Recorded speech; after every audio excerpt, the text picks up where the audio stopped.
Hello friends. All India cycle tour का और मेरा 30th डे है और मैं सांगली सिटी में आया हूँ और यहाँ का चेस कल्चर और चला याद आता है कि क्लब और उधर होने वाले कोचिंग और टूर्नामेंट्स और वो टूर्नामेंट में हमको ओनली नॉट ओनली प्लेयर्स लगते हैं कि हमको ऑर्बिटर्स भी ज़रूरी रहते हैं और यही ऑर्बिटरशिप में महिलाओं में हम ऑर्बिटरिंग शिप का जर्नी हम जान जान लेंगे थोड़ा। नमस्ते। मेरा नाम पूर्णिमा उपराविकर है। मैं 2017 से आर्बिटरशिप में हूँ। फर्स्ट मैंने स्टेट आर्बिटर का एग्जाम दिया था, उसके बाद इमीडिएटली फिडे आर्बिटर एंड का एग्जाम देने के बाद मुझे नेशनल आर्बिटर ये टाइटल मिल गया। फिर उसके बाद मैंने टूर्नामेंट्स मेरे जो रेटिंग इवेंट्स रहते हैं, मतलब बिलो के इवेंट्स है या फिर ओपन इवेंट्स है, 3 फेडरेशन इवेंट है, ऐसे अलग अलग इवेंट्स में आर्बिटरशिप की और मेरे नॉर्म्स कंप्लीट किए।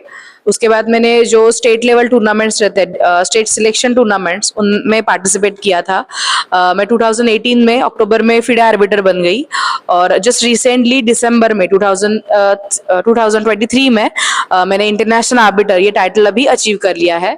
इसके लिए मुझे ग्रैंड मास्टर टूर्नामेंट्स में पार्टिसिपेट होना पड़ा, वहाँ पे एज अ आर्बिटर मुझे काम करना पड़ा और नेशनल जो टूर्नामेंट्स रहते हैं उसमें भी मैंने एज अ आर्बिटर काम किया। जो ग्रैंड मास्टर टूर्नामेंट रहते हैं या फिर नेशनल लेवल के टूर्नामेंट्स रहते हैं, एज अ आर्बिटर हमें वहां पे बहुत सारी चीजें सीखनी मिलती है। मतलब लोकल लेवल टूर्नामेंट हो या फिर वर्ल्ड लेवल की कोई भी बड़ी, ड्यूटीज रूल्स एंड रेगुलेशन तो सेम है, बट कैसे सिचुएशन को हैंडल करना है, आपको कितना क्विक रिस्पॉन्स देना है। मतलब आप कोई भी लोकल टूर्नामेंट में काम कर रहे हो या फिर बड़ी टूर्नामेंट में काम कर रहे हो, आपको रूल्स एंड रेगुलेशन जो भी अपडेटेड है आपको पता ही होने चाहिए। सिर्फ फील्ड वर्क करना ऐसे नहीं, मतलब क्लेम्स तो आपको हैंडल करने ही है, उसके साथ आपको पैरिंग जो रहता है वो आपको चेक करना रहता है, प्राइज लिस्टिंग जो करना है वो आपको आना चाहिए। As a arbiter, as a being an international arbiter, आपको ये जो सारी चीजें हैं वो पता होनी चाहिए। सेकेंड थिंग कि आप आर्बिटर हो बट आपको क्या देखना है कि प्लेयर्स को अच्छी कंडीशन मिले खेलने के लिए, मतलब जहाँ पे कंफर्टेबली प्लेयर खेल सके, मतलब नॉइज वहां पे कोई भी किसी भी तरह का ना हो, बेसिक जो चीजें है हाइजीन की या फिर वाटर, जो भी एकदम बेसिक चीजें रहती है वो अच्छे से प्लेयर को मिल रही है कि नहीं मिल रही है, क्योंकि हर एक प्लेयर का पेरेंट या फिर गार्डियन वहां पे अवेलेबल नहीं है।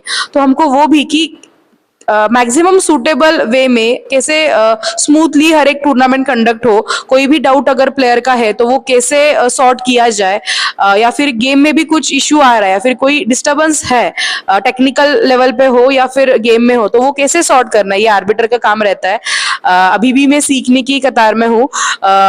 जो हमारे इंडिया के गोपा कुमार सर है, वो हम सबके लिए, पूरे ऑल इंडिया के जो आर्बिटर्स है उनके लिए इंस्पिरेशन है। अनंत रामन सर, गोपा कुमार सर, वसंत BH सर, या महाराष्ट्र के स्वप्निल बंसोड़ सर, ये सब लोग हैं जिनको देख के अभी भी हम सीख ही रहे। तो हम मैक्सिमम ट्राई करेंगे एज आर्बिटर की उनके तरह हम एटलीस्ट थोड़े परसेंट तो उनकी तरह काम कर सके, जिसकी वजह से हमें फायदा हो। मोस्ट ऑफ की प्लेयर्स को अच्छी टूर्नामेंट्स में ले और वो ज्यादा से ज्यादा प्लेयर चेस के लिए एंट्री करे। मैडम, टूर्नामेंट बढ़ते जा रहे हैं, मतलब ऑर्गेनाइजिंग जो मतलब इंडिया में टूर्नामेंट्स ऑर्गेनाइज हो रहे हैं वो दिन ब दिन उसका मत है, तो उसमें कहीं ना कहीं ऑर्बिटर मतलब कम पड़ते जा रहे हैं या इंडिया को अभी और भी ऑर्बिटरों की जरूरत है, और वुमन को मतलब कैसा एज ए ऑर्बिटर कैसा देखना चाहिए एज ए करियर, उसके बारे में थोड़ा जानकारी दीजिए। पहली चीज है कि आपने जैसे बोला कि टूर्नामेंट्स बहुत ज्यादा बढ़ते जा रहे हैं, प्लेयर्स के लिए वो बहुत बड़ी बात है, क्योंकि पहले तो प्लेयर्स को टूर्नामेंट्स नहीं मिलते थे अपने नजदीकी जगह पे, दूसरे स्टेट में जाना हर बार या फिर बहुत दूर ट्रैवल करना वो होता था। बट अभी बहुत लोकल लेवल पे या फिर खुद के ही स्टेट में मैक्सिमम टूर्नामेंट्स अवेलेबल हो रहे हैं, वो बहुत अच्छी बात है।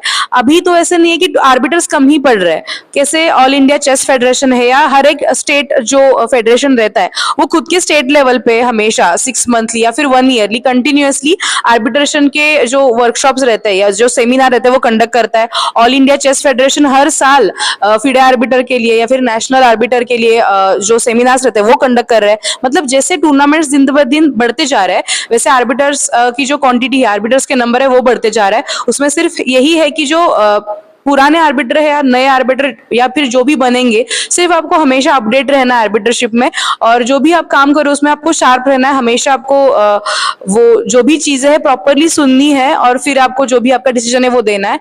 एज अ वुमन आर्बिटर यहाँ पे अभी कैसे है कि बहुत सारे टूर्नामेंट्स बढ़ रहे हैं, तो बच्चियां भी बहुत खेल रही है, मतलब लड़के ही खेल रहे हैं ऐसे नहीं, लड़कियां और लड़के दोनों भी एक साथ खेल रहे हैं। तो अभी हमारे AICF ने बोली है या फिर स्टेट टूर्नामेंट्स में बोली है वुमेन आर्बिटर भी कंपलसरी है कि अगर यहाँ पे बच्चों का टूर्नामेंट है तो जैसे जेंट्स आर्बिटर ऐसे वुमेन्स आर्बिटर भी वहां पे होता है। तो एज अ आर्बिटर वुमेन्स के लिए भी करियर अपॉर्चुनिटी बहुत अच्छी है। अगर आपको पसंद है कोई भी इशू सॉर्ट करना या फिर आपको चेस का नॉलेज है, आपको आर्बिट्रेशन का जो भी जो काम है अगर आपने देखा है, आपको पसंद आ रहा है, आपको लग रहा है कि मैं ये कर सकती हूँ और मैं जो आर्बिट्रेशन का वर्क है उसको 100% मेरा डेडिकेशन दे सकती हूँ, वो रूल्स में फॉलो कर सकती हूँ और उनका इंपॉर्टेंस समझ के वो जो भी है वो बच्चों तक या फिर प्लेयर्स तक पहुंचा सकती हूँ, तो डेफिनेटली ये बहुत बड़ा प्लेटफॉर्म है आने वाले नए वुमेन्स आर्बिटर्स के लिए।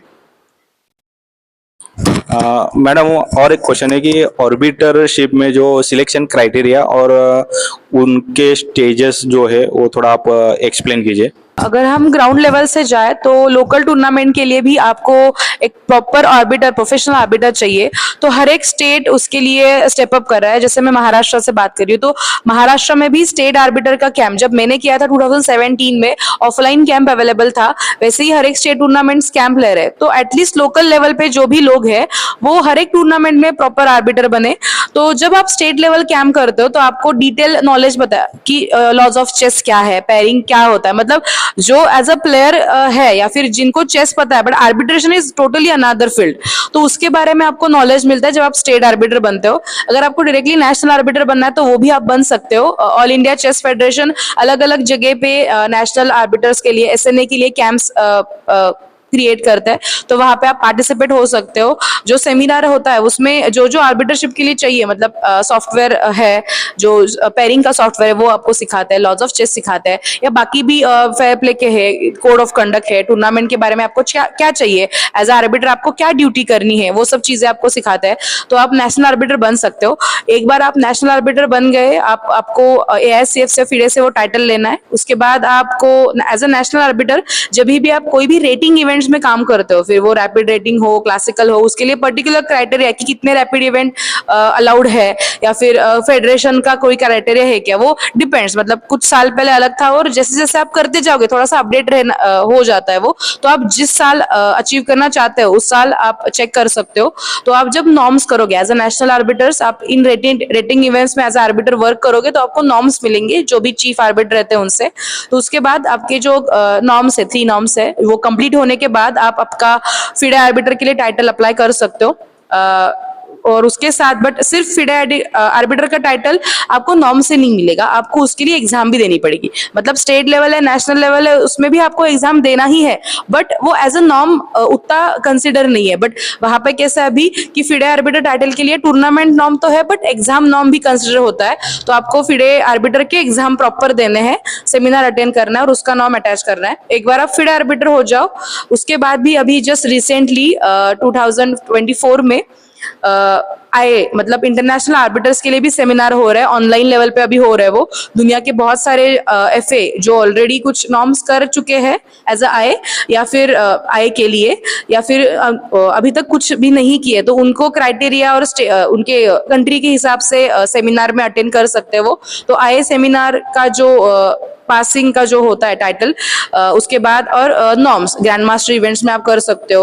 वहां पे कुछ लिमिटेशंस है, कितने नेशनल्स आप कर सकते हो, कौन सी नेशनल आप कर सकते हो, वो सब 4 नॉर्म्स आपको लेके फिर आप इंटरनेशनल आर्बिटर के टाइटल के लिए भी अप्लाई कर सकते हो। ऑर्बिटरशिप और उसका क्राइटेरिया, वो जो भी प्रोसेस है वो सब जान लिया है। अभी एज ए ऑर्बिटर आप चेस और लाइव का कॉम्बिनेशन, मतलब कैसा आप उसका डेफिनेशन करेंगे, वो थोड़ा हम जानना चाहते हैं।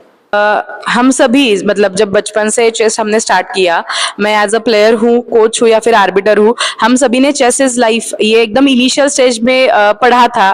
बट उसका मतलब जब हम कंटिन्यू चेस करते हैं तब समझ में आता है।